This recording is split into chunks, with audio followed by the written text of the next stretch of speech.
Hello guys, so ayan, nandito tayo sa aking garden. So, gusto ko lang ipakita sa inyo ang aking Moraya paniculata, may orange jasmine na plant. Look, ito po ay tinanim ko noong ako ay na-ospital kapalit ng aking baby. Ayan, itinanim ko po ito dito sa aming likod ng aming garden. And then 2 months na and then look, tingnan nyo po, oh, ang laki na niya,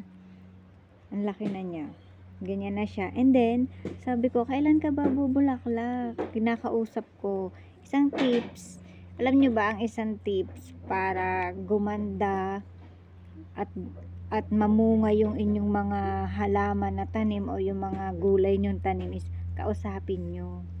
Yes, kausapin nyo. Sabi ko, kailan ka ba bubulaklak? Aba, pagtingin ko noong nakaraang araw, oh, may bulaklak na agad siya. At ang bango niya, para siyang sampagita sa atin, sa Pilipinas. Pero nung tiningnan ko sa may iba at iba pala tong variety. So, ito pala ay sa Pilipinas ay ang tawag ay kamuning plants, ganon. Ang bango niya, ang bango, as in parang sampagita talaga ang amoy ng plants ng halamang ito, oh. Ang ganda niya. As ito po ay nalaki, sobrang nalaki to ng sobrang laki dahil kaya ako binili kasi nakita ko dun sa halaman ng aming kapitbahay. Meron siyang, yung harap ng bahay nila may halaman na sobrang laki, ang taas. Tapos nung nakita ko ang bulaklak niya nangangamoy.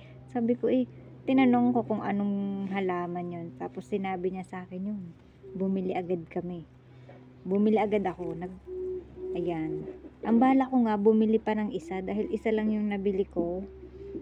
Dahil medyo may kamahalan. Kaya isa lang yung binili ko nung una. Pero ngayon, bibili ulit ako kasi ang ganda. Ang bilis pala niyang palaguin. At saka hindi mo na mister pang alagaan masyado. And then ito pwede rin siyang bakod sa bahay, sa inyong garden. Pwede mo siyang, pag madami kang tanim, pwedeng tabi-tabi lang ganon. Tapos inyo lang i-shape ang mga dahon. Ang ganda. Ang bango talaga. Ang bango. Kita nyo ga? Ate mo. Ayan guys, nalalaglag na yung bulaklak niya. Pero ang bango pa din. Ang bango niya. Daming bulaklak, oh. Ayan, kadarating lang namin galing sa birthday yan. And then ang dami pa niyang bubulaklak, oh. Ang dami pa. And then ito, oh, may suloy na agad. May bagong suloy.